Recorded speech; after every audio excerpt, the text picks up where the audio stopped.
OET Reading Live with Feby. So I hope you all are doing great. First of all, I wish you all a very happy new year. And let's wait for some moment to join our other students.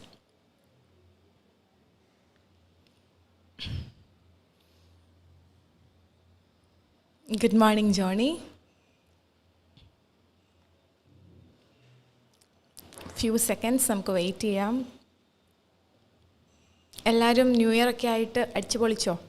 പുതിയ resolutions ഒക്കെ എടുത്തോ? New year ആയിട്ട് new year resolutions, പുതിയ തീരുമാനങ്ങളൊക്കെ എടുത്തോ? ആരെങ്കിലുമൊക്കെ എടുത്തോ? OET പാസ്സാകും, OET crack ചെയ്യണം, അല്ലെങ്കിൽ OET പഠിക്കണം എന്നൊക്കെ ആഗ്രഹിക്കുന്നുണ്ടോ? 2024 എല്ലാവരും OET കാണുന്ന എല്ലാവരും OET പഠിക്കുക, OET എക്സാം എഴുതുക, വിൻ ചെയ്യുക, അതുപോലെ തന്നെ ഡ്രീം ഡെസ്റ്റിനേഷനിൽ എത്രയും വേഗം എത്തട്ടെ. Good morning chikoo.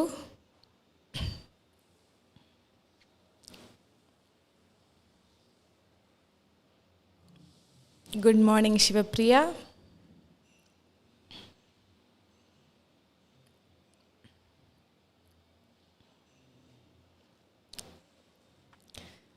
സോ നമ്മൾ ഇന്ന് നോക്കാൻ പോകുന്നത് OET റീഡിംഗ് പാർട്ട് B ആണ്. Good morning Haina, good morning Sijimon, good morning Vinod. ഇന്ന് പാർട്ട് B ആണ് നമ്മൾ നോക്കാൻ പോകുന്നത്. പാർട്ട് ബിയിൽ ഇമ്പോർട്ടൻ്റ് ആയിട്ട് നമ്മൾ ഏറ്റവും കൂടുതൽ ശ്രദ്ധിക്കേണ്ട ഒരു പോർഷനാണ് പാർട്ട് B എന്ന് പറയുന്നത്. Then good morning Jaseena, good morning Sneha, good morning Sneha B Mathew, good morning Hannah, good morning Adira, good morning Tijomon, good morning Nina Cherian, good morning Shahida, good morning Reshma, good morning Aiden's Vlogs, right yanallo. Good morning Anita Febarajan, good morning Reba. So നമുക്കിന്ന് നോക്കുന്നത് ഇപ്പം പറഞ്ഞ പോലെ തന്നെ OET റീഡിങ്ങിൻ്റെ part B ആണ്. ഏറ്റവും കൂടുതൽ നമ്മൾ ടൈം സ്പെൻഡ് ചെയ്ത് സ്റ്റക്കായിട്ട് പോകുന്ന, പൊതുവേ സ്റ്റുഡൻസ് സ്റ്റക്കായിട്ട് പോകുന്ന ഒരു പാർട്ടാണ് പാർട്ട് B എന്ന് പറഞ്ഞാൽ. കാരണം ഏറ്റവും കൂടുതൽ, ഞാൻ കഴിഞ്ഞ വീക്കിൽ ഇതുപോലെ പറഞ്ഞതാണ്, ഏറ്റവും കൂടുതൽ ട്രിക്കി ആയിട്ടുള്ള ക്വസ്റ്റ്യൻസ് വരുന്നത്. സിമ്പിളായിരിക്കും, നമ്മളൊന്ന് ഇരുന്ന് ടൈം എടുത്ത് ആലോചിച്ചാൽ നമുക്ക് ആൻസർ കിട്ടും. പക്ഷെങ്കിൽ നമുക്കങ്ങനെ ചിലവഴിക്കാൻ സമയമില്ലെന്നുള്ള കാര്യം നമ്മൾ ആദ്യം മനസ്സിലാക്കുക.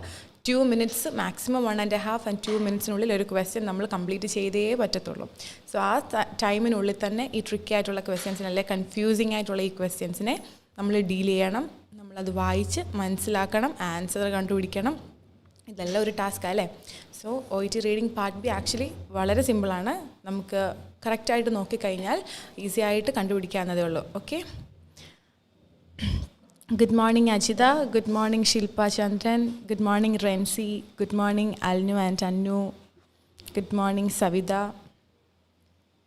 good morning Sunida. ഓക്കെ, നമുക്കപ്പോൾ സ്റ്റാർട്ട് ചെയ്യാം. അപ്പം നമ്മൾ ഫസ്റ്റ് പാർട്ട് Bയിലോട്ട് നമ്മൾ പോകുന്നതിന് മുന്നേ എന്താണ് ഏറ്റവും അത്യാവശ്യമായിട്ടുള്ളൊരു കാര്യം? എന്താ? നമുക്ക് വൊക്കാബുലറി വേണം, അതുപോലെ തന്നെ ഇഡിയംസ് നമ്മൾ ശ്രദ്ധിക്കണം അല്ലേ. ഈ കാര്യങ്ങളൊക്കെ നമ്മൾ ശ്രദ്ധിക്കുകയാണെന്നുണ്ടെങ്കിൽ നമുക്ക് വളരെ സിമ്പിളായിട്ട് OET പാസ്സാവാൻ സാധിക്കും. ഓക്കെ, അപ്പോൾ ഫസ്റ്റ് നമ്മൾ നോക്കാൻ പോകുന്നത് കുറച്ച് വേർഡ്സ് നമുക്ക് പഠിക്കാം അല്ലേ. First word facilitate. ഫെസിലിറ്റേറ്റ് എന്നുള്ള വേർഡിൻ്റെ മീനിങ് എന്താണ്? Make an action or process easy or easier. നമ്മൾ സ്ഥിരമായിട്ട് നമ്മൾ കേൾക്കുന്ന ഒരു വാക്കാണ് ഫെസിലിറ്റേറ്റ് അല്ലേ. പൊതുവേ കേൾക്കുന്ന ഒരു വാക്കാണ്. ഒരു പ്രോസസ്സിനെയോ അല്ലെങ്കിൽ ഒരു ആക്ഷനെയോ ഈസി ആക്കുക അല്ലെങ്കിൽ എളുപ്പമാക്കുക എന്നുള്ളതാണ് അതിൻ്റെ മീനിങ്. ദെൻ അതിൻ്റെ സിനോണിംസ് നോക്കിയേ, സിമിലർ ആയിട്ടുള്ളത് സ്മൂത്ത്, ഈസ്, സിംപ്ലിഫൈ. അത് തന്നെയല്ലേ ഏകദേശം ആ ഒരു സിംപ്ലിഫൈ ചെയ്യുക അല്ലെങ്കിൽ സ്മൂത്തായിട്ട് ഈസി ആയിട്ട് പോവുക എന്നുള്ളതാണ് ഫെസിലിറ്റേറ്റിൻ്റെ മീനിങ്. ഓക്കെ, ഫസ്റ്റ് വേർഡ് മനസ്സിലായെന്ന് വിശ്വസിക്കുന്നു. Then second word distinguish. Distinguish എന്ന് വെച്ച് കഴിഞ്ഞാൽ recognise or treat someone or something as different. അതായത് ഒരാളെയോ അല്ലെങ്കിൽ ഒരു കാര്യമോ ഡിഫറെൻ്റ് ആയിട്ട് ട്രീറ്റ് ചെയ്യുക അല്ലെങ്കിൽ ഡിഫറെൻ്റ് ആയിട്ട് കാണുക. So that recognise or treat someone or something as different. Then അതിൻ്റെ സിനണിംസ് വന്നിട്ട് ഡിഫറൻഷിയേറ്റ്. നമ്മൾ സ്ഥിരമായിട്ട് കേൾക്കുന്നൊരു വാക്കല്ലേ ഡിഫറൻഷിയേറ്റ് എന്ന് പറഞ്ഞാൽ. ഡിഫറൻഷിയേറ്റ് രണ്ടായിട്ട് കാണുക അല്ലെങ്കിൽ വ്യത്യാസപ്പെട്ട് കാണുക എന്നുള്ള കേട്ടോ. ഡിഫറൻഷിയേറ്റ്, ഡിസ്ക്രിമിനേറ്റ്, പിക്ക് ഔട്ട് അതിൻ്റെ സിമിലർ വേർഡ്സ് ആട്ടോ. സോ ഡിസ്റ്റിങ്വിഷ് എന്ന് വെച്ച് കഴിഞ്ഞാൽ ഒരാളെയോ അല്ലെങ്കിൽ ഒരു കാര്യത്തെയോ ഡിഫറെൻ്റ് ആയിട്ട് ട്രീറ്റ് ചെയ്യുകയോ അല്ലെങ്കിൽ കാണുകയോ റെക്കഗ്നൈസ് ചെയ്യുകയോ ചെയ്യുന്നതിനെയാണ് ഡിസ്റ്റിങ്വിഷ് എന്ന് നമ്മൾ പറയുന്നത്. Then next one appear. Appear എന്താണ്? അത് നമ്മൾ എപ്പോഴും നമ്മൾ കേൾക്കുന്ന അല്ലേ, എപ്പോഴും നമ്മൾ പൊതുവേ കേൾക്കുന്നൊരു കോമൺ വേർഡാണ് അപ്പിയർ എന്ന് പറഞ്ഞാൽ. Appear means come into sight, become visible or noticeable. അതായത് നമ്മുടെ ഒരു കാഴ്ചയിലോട്ട് വരിക അല്ലെങ്കിൽ നമുക്ക് കാണപ്പെടുക, നോട്ടീസ് ചെയ്യപ്പെടുക, അതാണ് അപ്പിയർ എന്നുള്ളതിൻ്റെ മീനിങ്. അതിൻ്റെ സിനണിംസ് ആയാലോ കം ഇൻ ടു വ്യൂ അല്ലെങ്കിൽ കം ഇൻ ടു സൈറ്റ്. ഇത് നമുക്ക് അതിന് പകരം യൂസ് ചെയ്യാൻ പറ്റുന്ന വേർഡ്സ് ആട്ടോ. സിമിലർ ആയിട്ടുള്ള മീനിങ് തന്നെയാണ് കം ഇൻ ടു സൈറ്റ് അല്ലെങ്കിൽ കം ഇൻ ടു വ്യൂ എന്നുള്ളത്. Then last word associated. അസോസിയേറ്റഡും നമ്മൾ വളരെ എന്താണ് എപ്പോഴും കേൾക്കുന്ന ഒരു വേർഡാണ് അസോസിയേറ്റഡ് എന്നുള്ള വേർഡ്. എന്താ അസോസിയേറ്റഡിൻ്റെ meaning? Connected with something else അല്ലേ, എന്തുമായിട്ടോ നമ്മൾ എന്ത് ചെയ്യുന്നു, കണക്റ്റ് ചെയ്യുന്നതിനെയാണ് അസോസിയേറ്റ് ചെയ്യുക അല്ലെങ്കിൽ അസോസിയേറ്റഡ് എന്ന് പറഞ്ഞ് എന്തുമായിട്ടോ കണക്റ്റ് ചെയ്തിട്ടുണ്ട്. സോ അതിൻ്റെ സിനണിംസ് എന്തൊക്കെയാണെന്ന് നോക്കിക്കേ. Related, linked, correlated. റിലേറ്റ് ചെയ്യുക അല്ലെങ്കിൽ ലിങ്ക് ചെയ്യുക, കോറിലേറ്റ് ചെയ്യുക എന്നുള്ള സിമിലർ ആയിട്ടുള്ള മീനിങ് ആട്ടോ. സോ ഇന്ന് നമ്മൾ 4 വേർഡ്സാണ് നോക്കിയത്. First one facilitate. ഫെസിലിറ്റേറ്റിൻ്റെ meaning make an action or process easy or easier. അതിൻ്റെ synonyms smooth, ease, simplify. Then second word വന്നിട്ട് distinguish. Recognise or treat something or someone as different. Synonyms differentiate, discriminate or pick out. Then third word appear. Come into sight, become visible or noticeable. Adinte synonyms come into view, come into sight. Then last word associated, connected with something else. Synonyms related, linked and correlated. So ഇന്ന് നമ്മൾ പുതിയ 4 words നോക്കി. നിങ്ങൾ commonly കേൾക്കുന്ന words ആയിരിക്കും, പക്ഷെങ്കിൽ ആ 4 വേർഡ്സാണ് നമ്മളിന്ന് എഴുതിയിരിക്കുന്നത്. അപ്പോൾ ഈ വേർഡ്സ് എന്ത് ചെയ്യുക, പഠിക്കുക, മീനിങ് പഠിക്കുക, സിനണിംസ് പഠിക്കുക. നമ്മളിങ്ങനെ കേട്ടിട്ട് മാത്രം ഒരു കാര്യമില്ല കേട്ടോ. നമ്മളിങ്ങനെ കേൾക്കുമ്പോൾ പല കാര്യങ്ങളും നമ്മൾ കേൾക്കുന്നില്ലേ, പക്ഷെങ്കിൽ ഇങ്ങനെ കേട്ടിട്ട് നമുക്ക് കാര്യമില്ല. ഈ കേൾക്കുന്ന കാര്യം എന്താണ്, നമ്മൾ പഠിക്കാൻ വേണ്ടി ശ്രമിക്കുക, അർത്ഥം നമ്മൾ മനസ്സിലാക്കുക, അതിൻ്റെ സിനണിംസ് നമ്മൾ പഠിക്കുക. ഇത് എങ്കിൽ മാത്രമേ നമുക്ക് യൂസ് ചെയ്യാൻ വേണ്ടിയിട്ട് പറ്റത്തുള്ളൂ. ഓക്കെ, സോ നമ്മൾ കേട്ടിട്ട് മാത്രം കാര്യമില്ല, അതെവിടെയെങ്കിലുമൊക്കെ യൂസ് ചെയ്യണ്ടേ, പ്രയോഗിക്കണ്ടേ, എന്നിൽ മാത്രമേ നമുക്ക് കാര്യമുള്ളൂ. അതുകൊണ്ട് എല്ലാവരും ഈ വേർഡ്സ് പഠിക്കുക. അതുപോലെ തന്നെ അതിൻ്റെ സിമിലർ ആയിട്ടുള്ള സിനണിംസ് നമ്മൾ നോക്കി അതും പഠിക്കുക കേട്ടോ. Then good morning Jaya, good morning Vidyalakshmi. Okay, next നമുക്ക് അടുത്തത് കുറച്ച് ഇഡിയംസ് നോക്കാം അല്ലേ. ഇപ്പം വേർഡ്സ് നോക്കി, ഇനി നമുക്ക് ഇഡിയംസ് നോക്കാം. ഒരു 4 ഇഡിയംസ് നമ്മളിന്ന് പഠിക്കാൻ പോവാണ്. ഓക്കെ, വളരെ ഇൻട്രസ്റ്റിംഗ് ആയിട്ടുള്ള 4 ഇഡിയംസാണ് നമ്മളിന്ന് പഠിക്കാൻ പോകുന്നത്. First one, a clean bill of health. കേട്ടിട്ടുണ്ടോ ആരെങ്കിലും a clean bill of health? Good morning Shruthi Karnan, good morning Bindu, good morning Reena, good morning Bineetha. Okay, a clean bill of health ആരെങ്കിലും കേട്ടിട്ടുണ്ടോ ഈ idiom? To officially say that someone is fit and healthy. ഒരാൾ ഫിറ്റാണ് അല്ലെങ്കിൽ healthy ആണ് എന്ന് ഒഫീഷ്യലായിട്ട് പറയുന്നതിനെയാണ് a clean bill of health എന്ന് പറയുന്നത് അല്ലേ. ഫുൾ ബോഡി ചെക്കപ്പ് ഒക്കെ കഴിഞ്ഞിട്ട് ഫുൾ ആരോഗ്യവാനാണെന്ന് നമ്മളൊരാൾ മനസ്സിലാക്കുകയാണ് അല്ലേ. ഫുൾ ഒരു പ്രശ്നമില്ല, ഒരു രോഗമില്ല, കംപ്ലീറ്റ്ലി ഹെൽത്തി ആണെന്ന് നമ്മൾ ഒഫീഷ്യലി പറയുന്നതാണ് a clean bill of health എന്ന് പറയുന്നത്. ഓക്കെ, അപ്പം ക്ലിയർ ആണോ? A clean bill of health complete ആയിട്ട് ഒരാൾ സമ്മൺ ഫിറ്റ് അല്ലെങ്കിൽ ഹെൽത്തി ആകുന്നതിന് ഒഫീഷ്യലി പറയുന്നതാണ് a clean bill of health എന്ന്. Then next one, kick the habit. നമ്മൾ കിക്ക് ദ ബക്കറ്റ് കേട്ടിട്ടുണ്ട് അല്ലേ. സോ അതുമായിട്ട് സിമിലർ ആയിട്ടുള്ളതാണോ? നോക്കാം നമുക്ക്. Kick the habit. എന്താ കിക്ക് ദ ഹാബിറ്റ് എന്ന് പറഞ്ഞാൽ? To manage and stop doing something that has become a bad habit അല്ലേ. എന്തോ ഒരു ഹാബിറ്റ് അല്ലെ ഏതോ ഒരു ശീലം നിർത്തുകയാണ് അല്ലെ മാനേജ് ചെയ്തു അത് നിയന്ത്രിക്കാൻ വേണ്ടിയിട്ട്. ഫോർ എക്സാമ്പിൾ ഇപ്പോൾ ഇവിടെ ഉദ്ദേശിച്ചിരിക്കുന്നത് ഒരു ബാഡ് ഹാബിറ്റിനെയാണ് കേട്ടോ. കിക്ക് ദ ഹാബിറ്റ് എന്ന് പറഞ്ഞാൽ ഒരു ബാഡ് ഹാബിറ്റ്, എസ്പെഷ്യലി ബാഡ് ഹാബിറ്റാണ് ദുശ്ശീലങ്ങളെ എന്ത് ചെയ്യുന്നു, മാനേജ് ചെയ്യുകയോ അല്ലെങ്കിൽ സ്റ്റോപ്പ് ചെയ്യുകയോ ചെയ്യുന്നതിനെയാണ് നമ്മൾ കിക്ക് ദ ഹാബിറ്റ് എന്ന് പറയുന്നത്. ഫോർ എക്സാമ്പിൾ നമുക്ക് നോക്കിയാലോ, ഒരു ആൽക്കഹോളിക്കായിട്ടുള്ളൊരു പേഴ്സൺ അല്ലെങ്കിൽ ഒരു പുകവലിക്കുന്ന ഒരാൾ അവരവരുടെ ആ ഒരു ദുശ്ശീലമാണെന്ന് സ്വയം മനസ്സിലാക്കിയിട്ട് എന്ത് ചെയ്യുന്നു, അത് നിയന്ത്രിക്കുന്നു അല്ലെങ്കിൽ നിർത്തുന്നു. കംപ്ലീറ്റ്ലി പുകവലി നിർത്തുന്നു അല്ലെങ്കിൽ മദ്യപാനം നിർത്തുന്നു. അങ്ങനെ ചെയ്യുമ്പം എന്താ ചെയ്തത്, കിക്ക് ദ ഹാബിറ്റ് അല്ലേ, ആ ഒരു ദുശ്ശീലത്തെ നിയന്ത്രിച്ചു അല്ലെങ്കിൽ ആ ദുശ്ശീലം വേണ്ടാന്ന് വെച്ചു.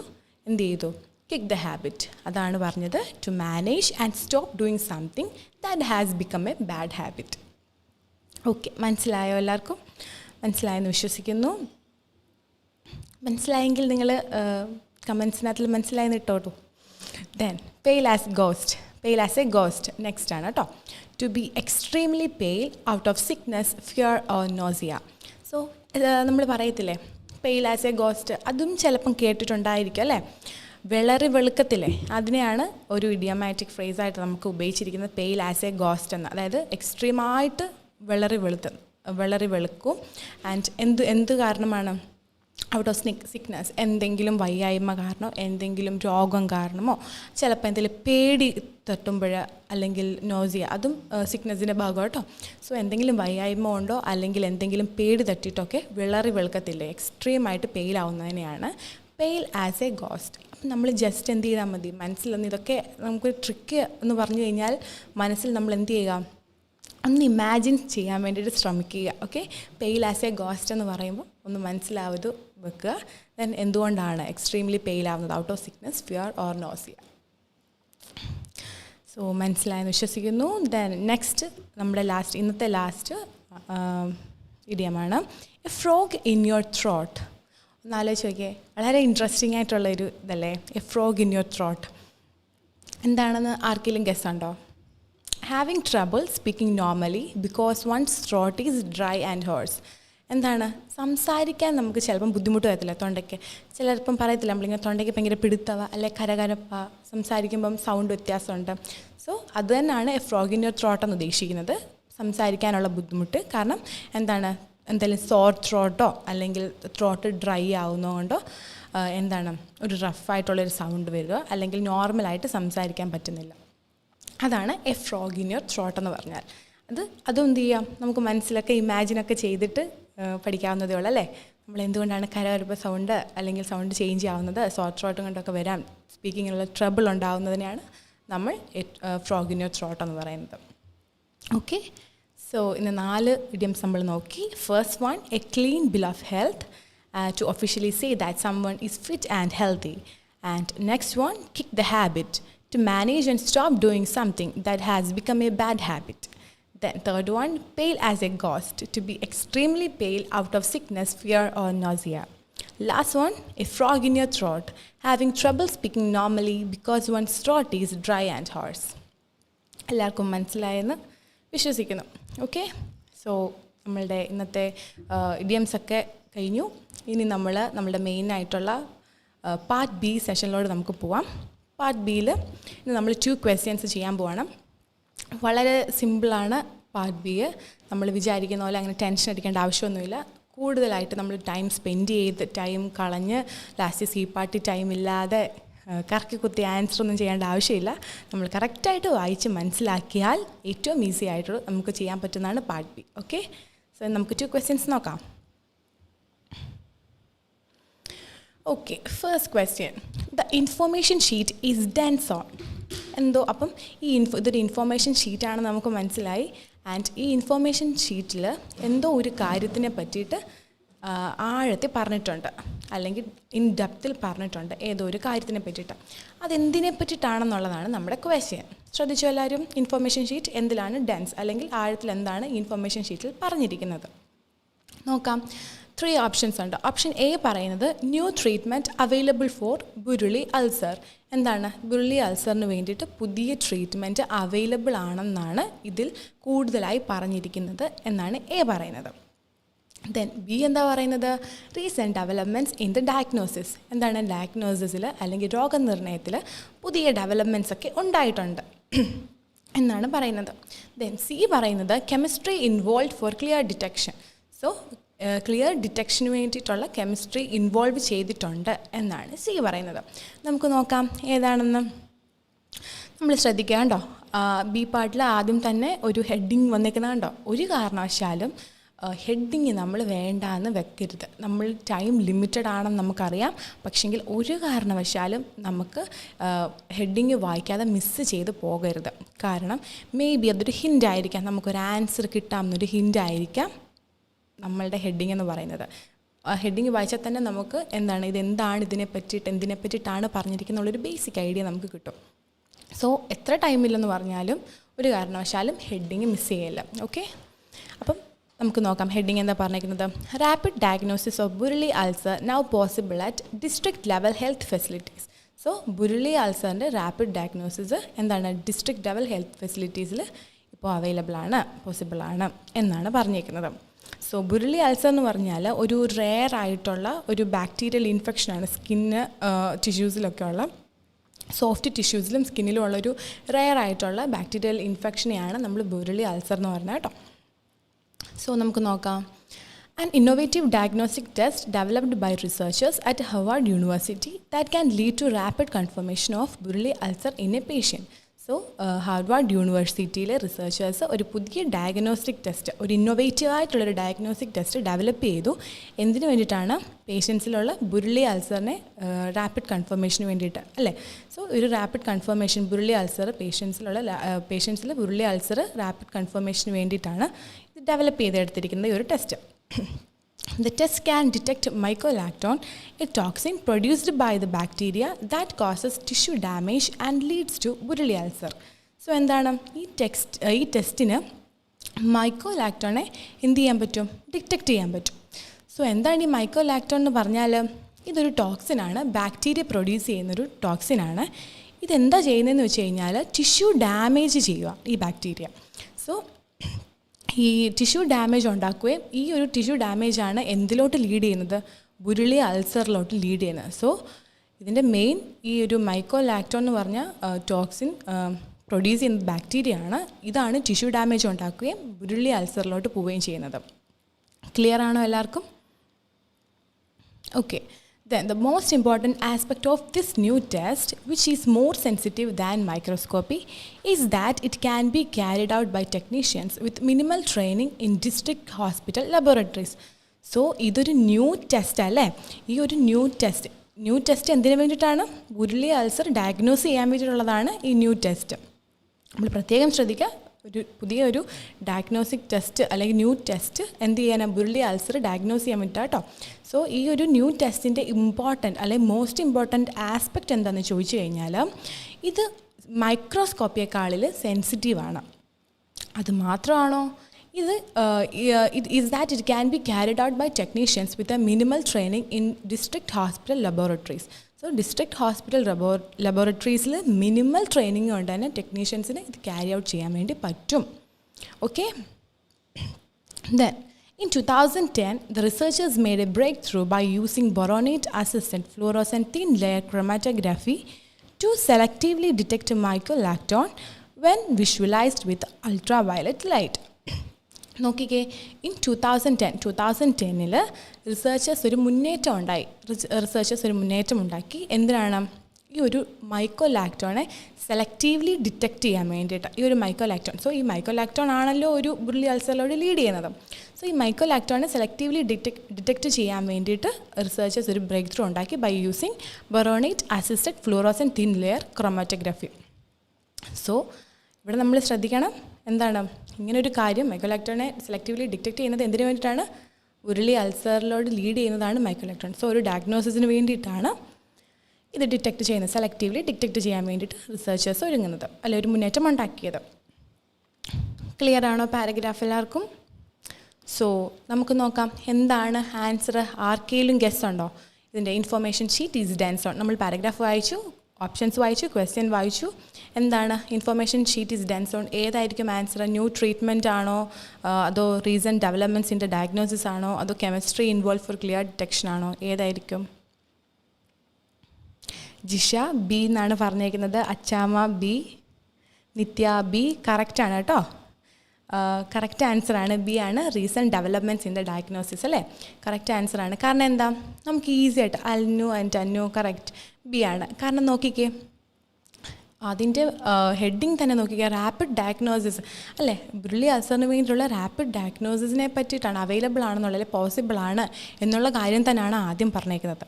സോ ആദ്യം തന്നെ അത് പറഞ്ഞ സ്ഥിതിക്ക് നമുക്ക് മനസ്സിലാവും ഡയഗ്നോസിസിന് വളരെ ഇമ്പോർട്ടൻസ് കൊടുക്കുന്നുണ്ട്. അത് കഴിഞ്ഞതിന് ശേഷവും എന്താ പറഞ്ഞാൽ, innovative diagnostic test developed by researchers. കണ്ടോ, ഒരു ഇന്നോവേറ്റീവായിട്ടുള്ള ഡയഗ്നോസ്റ്റിക് ടെസ്റ്റ് ഡെവലപ്പ് ചെയ്ത കാര്യമാണ് നമ്മുടെ ഫസ്റ്റ് സെൻറ്റൻസിലും പറഞ്ഞേക്കുന്നത്, ഹാർവാർഡ് യൂണിവേഴ്സിറ്റിയിലുള്ള റിസർച്ചേഴ്സ്. ഇതാണ് റാപ്പിഡ് കൺഫർമേഷൻ ഓഫ് ബുർലി അൾസറിനെ പേഷ്യൻറ്റിൽ ബുർലി അൾസർ കണ്ടുപിടിക്കാൻ വേണ്ടിയിട്ട് ലീഡ് ചെയ്യുന്നത്. Okay, so answer recent development diagnosis എന്ന ഹെഡിങ്ങിൽ നമുക്ക് മനസ്സിലായി, ഫസ്റ്റ് സെൻറ്റൻസിൽ നിന്ന് മനസ്സിലായി.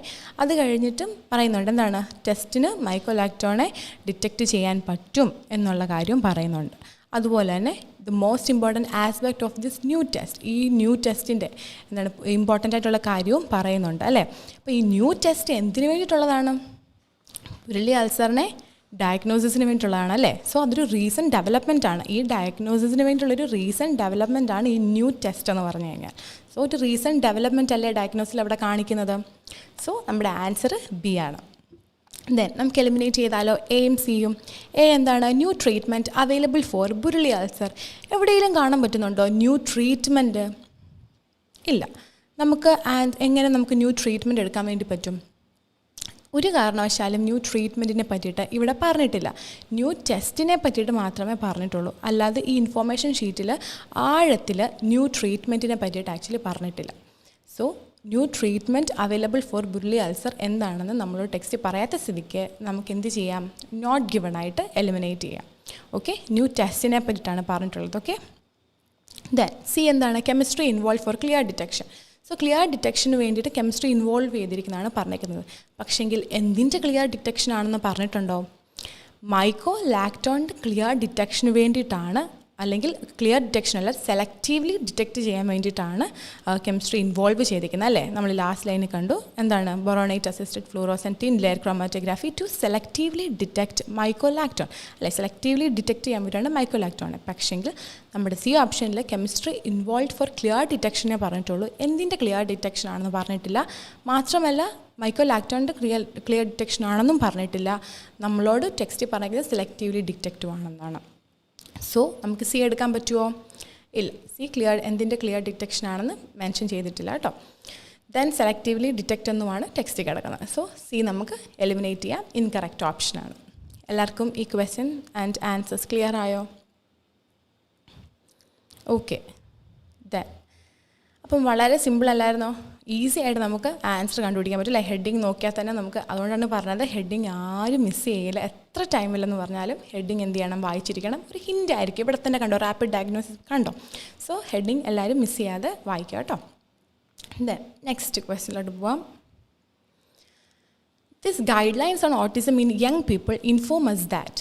സോ ഇതൊരു ഗൈഡ് ലൈൻ ആണെന്നുള്ള കാര്യം നമുക്ക് മനസ്സിലായി. ആൻഡ് എന്താണ്, യങ് പീപ്പിളിലുള്ള ഓട്ടിസത്തിനെ റിലേറ്റ് ചെയ്തിട്ടാണ് ഈ ഗൈഡ് ലൈൻസ് പറഞ്ഞേക്കുന്നത്. സോ ഈ എന്താണ് അതിനകത്ത് നോക്കാം. എ എന്താ പറഞ്ഞേക്കുന്നത്, the disorder is more difficult to identify in patients with ADHD. എന്താണ്, ADHD ഉള്ള പേഷ്യൻസിൽ ഈ ഡിസോർഡർ കണ്ടുപിടിക്കാൻ വളരെ ബുദ്ധിമുട്ടാണെന്നാണ് എ പറഞ്ഞേക്കുന്നത്. ദെൻ ബി എന്താ പറഞ്ഞേക്കുന്നത്, most children with autism are diagnosed before the age of 3. എന്താണ്, കൂടുതൽ കുഞ്ഞുങ്ങൾ, ഓട്ടിസം വന്നിരിക്കുന്ന കൂടുതൽ കുഞ്ഞുങ്ങൾ എന്താണ്, 3 വയസ്സിന് മുൻപ് രോഗനിർണയം ചെയ്തിരിക്കും. 3 വയസ്സിന് മുൻപാണ് ഈ ഓട്ടിസം ഉള്ള കുഞ്ഞുങ്ങളുടെ രോഗനിർണയം നടക്കുന്നത് എന്നാണ് ബി പറഞ്ഞേക്കുന്നത്. ദെൻ സി പറഞ്ഞേക്കുന്നതോ, young people with autism are more likely to suffer from other condition. എന്താണ്, ഓട്ടിസം ഉള്ള യങ് പീപ്പിൾ എന്താണ്, മറ്റു ചില കണ്ടീഷനും സഫർ ചെയ്യുന്നുണ്ട്. ഓക്കെ, പ്രത്യേകം ശ്രദ്ധിക്കണം. ഓട്ടിസം ഉള്ള യങ് പീപ്പിൾ എന്താണ്, മറ്റ് കണ്ടീഷൻസും സഫർ ചെയ്യുന്നുണ്ടെന്നാണ് സി പറഞ്ഞേക്കുന്നത്. സോ ക്വസ്റ്റ്യൻ നമ്മൾ നോക്കി, ഓപ്ഷൻസ് നോക്കി. അപ്പോൾ നമുക്കിനി ടെക്സ്റ്റിലോട്ട് പോയാലോ. എന്താ ടെക്സ്റ്റ് പറയുന്നത്, more than 1% of the UK population has an autism spectrum disorder. അല്ലേ, 1% UK പോപ്പുലേഷൻ്റെ 1% കൂടുതൽ ആൾക്കാർക്കും എന്തുണ്ട്, ഓട്ടിസം സ്പെക്ട്രം ഡിസോർഡർ ഉണ്ടെന്നാണ് പറയുന്നത്. Signs can vary widely between individuals and at different stages of an individual's development. So ഇതിൻ്റെ signs അല്ലെ symptoms ഒക്കെ എന്ത് ചെയ്യാം, ഡിഫറെൻ്റ് ആകാം അല്ലെങ്കിൽ വേരി ചെയ്യാം ബിറ്റ്വീൻ ഇൻഡിവിജ്വൽസ്. ഓരോ ഇൻഡിവിജ്വലിനെ ഡിപ്പെൻഡ് ചെയ്തിരിക്കും സൈൻസ് അല്ലെ സിംറ്റംസ് ഒക്കെ വരുന്നത്. അതുപോലെ തന്നെ ഡിഫറെൻറ്റ് സ്റ്റേജസ്, ഒരു ഇൻഡിവിജ്വലിൻ്റെ ഡെവലപ്മെൻറ്റ് ടൈമിൽ ഡിഫറെൻറ്റ് സ്റ്റേജസ് ആണല്ലോ. സോ ഡിഫറെൻറ്റ് സ്റ്റേജസിലും എന്ത് ചെയ്യാം, ഇത് വേരി ചെയ്യാം. Okay, then when children present with other conditions such as ADHD, attention deficit hyperactivity disorder, അതാണ് കേട്ടോ ADHD എന്ന് പറഞ്ഞാൽ attention deficit hyper activity disorder. നമ്മൾ സിമ്പിളായിട്ട് ഹൈപ്പർ ആക്ടിവിറ്റി ഉള്ള പിള്ളേരെന്ന് പറയത്തില്ലേ, അത് തന്നെ ADHD or other learning difficulties, autism spectrum disorders often go undiagnosed. ശ്രദ്ധിച്ചോ എല്ലാവരും? അതായത് എന്താണ്, when children present with other condition, അതായത് ADHD അല്ലെങ്കിൽ ലേണിംഗ് ഡിഫിക്കൽട്ടീസ് ഒക്കെ ഉള്ള ചിൽഡ്രൻ പ്രസൻ്റ് ആകുമ്പോൾ അവർക്ക് ഓട്ടിസം ഉണ്ടോ അല്ലെങ്കിൽ autism disorders, autism spectrum disorders often diagnose ചെയ്യപ്പെടാതെ പോവുകയാണ് അല്ലേ. സോ ഈ ഒരു ADHD അല്ലെങ്കിൽ ഒരു ലേണിംഗ് ഡിസോർഡേഴ്സ് അല്ലെങ്കിൽ ഹൈപ്പർ ആക്ടിവിറ്റി ഉള്ള കുഞ്ഞുങ്ങളൊക്കെ ആകുമ്പം പൊതുവേ എന്താണ്, അതാണ് എപ്പോഴും വിസിബിളായിട്ട് കാണപ്പെടുന്നത്, അല്ലെങ്കിൽ കൂടുതൽ ശ്രദ്ധ അതിന് പോകും. സോ ഈ ഒരു ലേണിംഗ് ഡിഫിക്കൽട്ടീസ് അല്ലെങ്കിൽ ഒരു ADHD ഇതൊക്കെ ഉള്ളവർക്ക് ഉള്ള കുഞ്ഞുങ്ങളിൽ എന്ത് പറ്റും, ഈ ഒരു ഓട്ടിസം സ്പെക്ട്രം ഡിസോർഡർ എന്താണ് കണ്ടുപിടിക്കാൻ ഭയങ്കര പാടാണ്, അല്ലെ കണ്ടുപിടിക്കാൻ ബുദ്ധിമുട്ടാണ്. അവരുടെ ആ ഒരു ഓട്ടിസം എന്താണ് പൊതുവേ ഡയഗ്നോസ് ചെയ്യപ്പെടാതെ പോവുകയാണ് ഡ്യൂ ടു എന്താണ് ഈ ഒരു ലേണിംഗ് ഡിഫിക്കൽട്ടീസ് അല്ലെങ്കിൽ ഈ ഹൈപ്പർ ആക്ടിവിറ്റി ADHD ഒക്കെ കാരണം കേട്ടോ. Then, in children with autism spectrum disorders, symptoms are present before 3 years of age, but diagnosis can be made after this age too. എന്താ പറഞ്ഞേക്കുന്നത്, ഓട്ടിസം സ്പെക്ട്രം ഡിസോർഡേഴ്സ് ഉള്ള കുഞ്ഞുങ്ങളിൽ symptoms പൊതുവെ 3 വയസ്സിന് മുൻപാണ് കാണപ്പെടുന്നത്. 3 വയസ്സിന് മുൻപ് തന്നെ നമുക്ക് മനസ്സിലാക്കാം എന്താണ്, ഒരു സിംറ്റംസ് ഒക്കെ വെച്ച് മനസ്സിലാക്കാം ഓട്ടിസം സ്പെക്ട്രം ഡിസോർഡർ ഉണ്ടോ എന്നുള്ള കാര്യം. ബട്ട് അവിടെ ശ്രദ്ധിക്കണം കണ്ടോ, but diagnosis can be made after this age too. എന്താണ്, രോഗനിർണയം അല്ലെങ്കിൽ ഡയഗ്നോസിസ് എന്താണ് 3 വയസ്സിന് ശേഷവും ഡയഗ്നോസിസ് ചെയ്യാം. അതായത് അവിടെ സിംറ്റംസ് മാത്രമേ 3 വയസ്സിന് മുൻപ് കാണപ്പെടുന്ന കാര്യം പറയുന്നുള്ളൂ. ഡയഗ്നോസിസ് അല്ലെങ്കിൽ രോഗനിർണയം 3 വയസ്സിന് ശേഷവും ചെയ്യാവുന്നതേ ഉള്ളൂ. Then individuals with autism spectrum disorder tend to have issues with social interaction and communication, including difficulty with eye contact, facial expressions, body language and gestures. അല്ലേ, എന്താണ് ഓട്ടിസം സ്പെക്ട്രം ഡിസോർഡർ ഉള്ള ഇൻഡിവിജ്വൽസിൽ സ്പെസിഫിക് ആയിട്ട് നമ്മളോട് അവിടെ പറഞ്ഞിട്ടില്ല ഏത് വിഭാഗമാണെന്ന്, ഇൻഡിവിജ്വൽസ് എന്ന് മാത്രമേ പറഞ്ഞിട്ടുള്ളൂ. സോ ഓട്ടിസം സ്പെക്ട്രം ഡിസോർഡർ ഉള്ള ഇൻഡിവിജ്വൽസിൽ എന്ത് നമുക്ക് കാണപ്പെടാൻ പറ്റും, ഇഷ്യൂസ് വിത്ത് സോഷ്യൽ ഇൻട്രാക്ഷൻ അല്ലേ, സോഷ്യൽ ഇൻട്രാക്ഷൻ നമുക്ക് ഇഷ്യൂസ് ഉണ്ടാകും. അതുപോലെ തന്നെ കമ്മ്യൂണിക്കേഷൻ അല്ലേ, സംസാരിക്കുന്നതിൽ അല്ലെങ്കിൽ നമ്മുടെ സാമൂഹികമായിട്ട് ആൾക്കാരോട് ഇടപെടുന്നതിൽ ബുദ്ധിമുട്ടുണ്ടാകും. Including difficulty with I contact maintain ചെയ്യാനും ബുദ്ധിമുട്ടുണ്ടാകും. ദെൻ ഫേഷ്യൽ എക്സ്പ്രഷൻസിലുണ്ടാകും, ബോഡി ലാംഗ്വേജിൽ, അതുപോലെ തന്നെ ജസ്റ്റേഴ്സ് മീൻസ് ആംഗ്യം കാണിക്കത്തില്ല. സോ അതിലെല്ലാം എന്താണ് ഇഷ്യൂസ് അവർക്ക് നേരിടേണ്ടി വരും. സോ ഇത്രയും കാര്യമാണ് നമ്മളുടെ ടെക്സ്റ്റിൽ പറഞ്ഞേക്കുന്നത്. സോ ഈ autism in young people inform, ഈ ഗൈഡ് ലൈൻ എന്താണ് നമ്മളോട് മെയിനായിട്ട് പറയുന്നത് എന്നുള്ള കാര്യം, A, B or C ഏതാണ് നിങ്ങൾക്ക് ആൻസർ കിട്ടിയത്? ആർക്കെങ്കിലും ഗസ് ചെയ്യാമോ?